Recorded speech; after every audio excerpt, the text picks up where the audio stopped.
My name is James Caan, and you probably know me from Dragon's Den. I'm probably best described as a serial entrepreneur.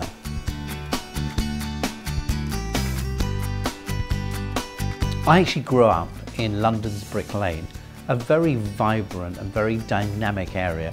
Today, Brick Lane is probably known for a lot of its art galleries and some of its Indian restaurants. When I was growing up, East London was really the home of Petticoat Lane, which is actually one of the largest open markets in Europe. When I was growing up, literally at the age of 10, my passion was I wanted to be in business. I knew at a very early age, a lot of young people think, I want to be an astronaut, I want to be a doctor. I knew at a very early age the concept of being in business, where you buy things and you sell things, was something that really turned me on.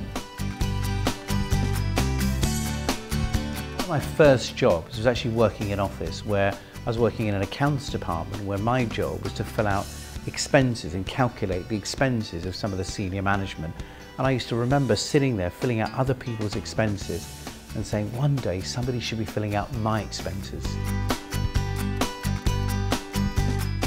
One of probably the biggest turning points of my life is when I came up with the idea of starting my first business, which was a company called Alexander Mann.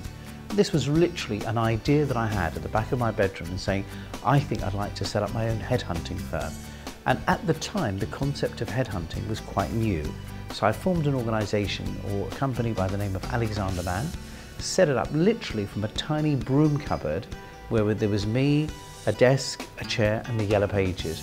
And from that one little office, I grew an international business that spanned over 50 countries, turning over nearly 400 million a year.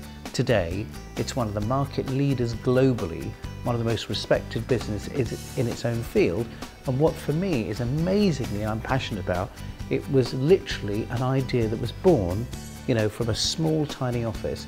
And that really for me was my biggest turning point.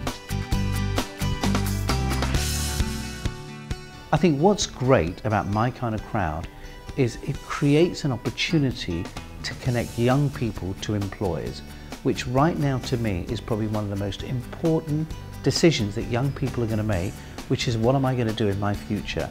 And what MyKindaCrowd does is gives you the opportunity to connect to who your potential future employer is likely to be. My advice to members out there is you've got to learn to connect. The future today is all about connectivity. Be out there and make sure that you are understanding where opportunities lie. Participate in some of the challenges that have been set. Follow the advice that you get from some of the mentors and organisations that are partnered with MyKindaCrowd. What you need to do is make it happen. If I was stranded in a desert island, I think the three things that I would absolutely need, firstly would be my BlackBerry, because I'll have to put up my hand and say, yes, I'm a crackberry addict, definitely. Secondly, staying on the theme of technology, I probably would need my iPad as well. And I think finally, I probably need my wife. Otherwise, I think I'd just die of boredom.